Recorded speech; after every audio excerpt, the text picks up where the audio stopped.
Well, folks, as the war on cops ramps up this week in Los Angeles, a police officer driving into work miraculously survived a gunshot wound to the head.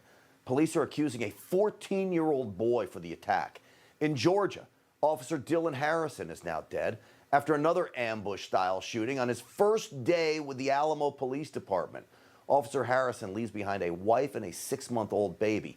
In Louisiana, State Trooper Adam Galbert also fell victim to a deadly ambush. A deranged thug shot the 19-year veteran while he was simply sitting in his cruiser.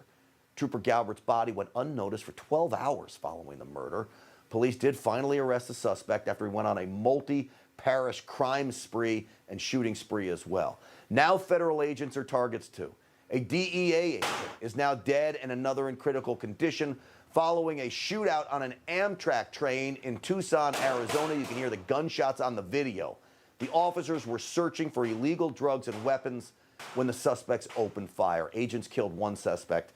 The other is now in custody. All of this is getting out of control. Well, joining me now is spokesperson for the National Police Association, retired Sergeant Betsy Brantner Smith. Also with us, candidate for Suffolk County District Attorney and 26-year prosecutor Ray Tierney. Betsy, Ray, great to have you both on the program. Betsy, I want to start with you. Ambush attacks. It used to be domestic calls used to be the most dangerous for police. It seems to me that these ambush attacks are now on the rise and maybe taking over the #1 spot. Well, absolutely. We have police officer ambush attacks are up over 150% from the same time last year. We've already had 260 American police officers shot this year. 49 of those police officers have died, and we have many more that are injured, some catastrophically, like Ella French's partner in Chicago. And it's just absolutely gotten out of hand as we're in an atmosphere where we are vilified and we are terrorized by the community that we just want to be helping. Betsy, I think that they've been emboldened, the criminals have, with this coddle the criminal mentality, Ray, and I'll ask you because you've been a longtime prosecutor. How does a 14-year-old think it's okay to shoot at a cop driving into work? I mean, a 14-year-old now, Ray?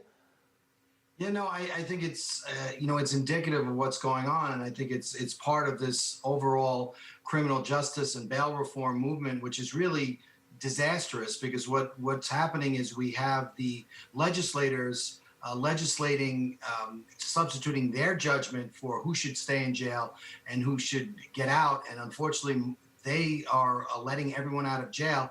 And it's very difficult for law enforcement to enforce the laws, and it increases a general feeling of lawlessness.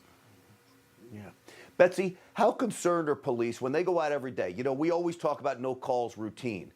Are these officers thinking about this on a daily basis, that they may be ambushed sitting in their cruiser, as the one officer we talked about, and just shot in the back of the head? Grant, not only are they thinking about it every day, they are thinking about it every minute of every single shift that they go on. Because we have had police officers killed in ambush attacks, whether to an accident call, whether they're going to a 911 call, whether they are just doing a traffic stop, or like you said, just sitting in their cruiser. So this is something out of the million things that a police officer has to think about. Now we've got to wonder if I'm be under attack just sitting here in my patrol car. Ray, real quick, what can prosecutors do? I mean, you see Chicago, they're letting them out. It's a revolving door. What would you want to do if you become district attorney? Well, first off, I think we've got to, strike back against some of the rhetoric with regard to police officers, and make sure that our politicians support the very important job that law enforcement does. Number one, we got to talk about bail reform and criminal justice reform, and we've got to continue to those violent actors. We've got to work to keep them in jail immediately after they commit a crime and through the time that they get to trial, through effective bail laws. Well, I imagine for guys like you and Betsy, bail reform for us does not mean no bail at all. You just let them go. That's the left's bail reform, and that's bad news, and it's really causing a big problem. Betsy Brantner Smith, thank you so much. Ray Tierney, good luck in your race. Thank you both for coming on. So